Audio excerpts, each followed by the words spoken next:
So I do know why Peter Jackson chose to let the army get surrounded. It's a visually obvious way, I guess, to show that if Frodo doesn't succeed, then everyone in the film dies. But it just, makes it hard to watch, making the army making such a tactically unsound decision. So basically we have the cavalry, which is all lumped in the middle with the infantry. And I do remember a shot where like the horses go running by the hobbits and they're barely avoiding being crushed.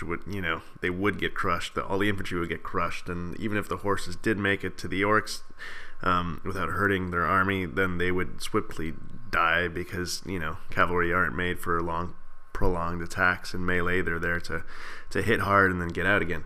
So anyway, big mess in the middle. I guess the one good thing about being surrounded was that no one will be running away, but at this point with the end of the world looming, I guess I wouldn't expect anyone to.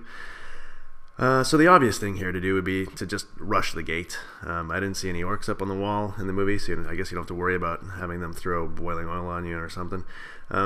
And even if you do lose, if you rush the gate and you do lose, you will definitely kill more time for Frodo to get on with things. You will definitely drag out the battle longer, which is the whole point, than letting yourself get surrounded.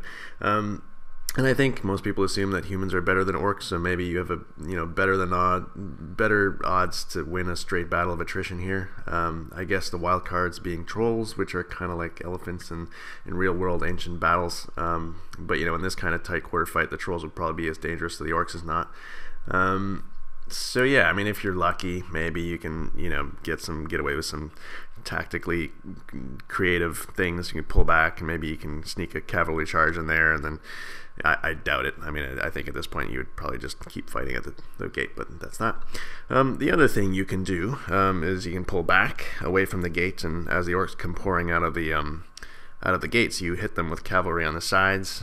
If they're not ready for it, then great. They're gonna get caught in the flanks. If they do face, come out as a rough hemisphere, then they do face your cavalry. Well, it's still better than basically letting yourself getting surrounded. So yeah, I think that's an adequate rundown of what they could have done instead of what they did.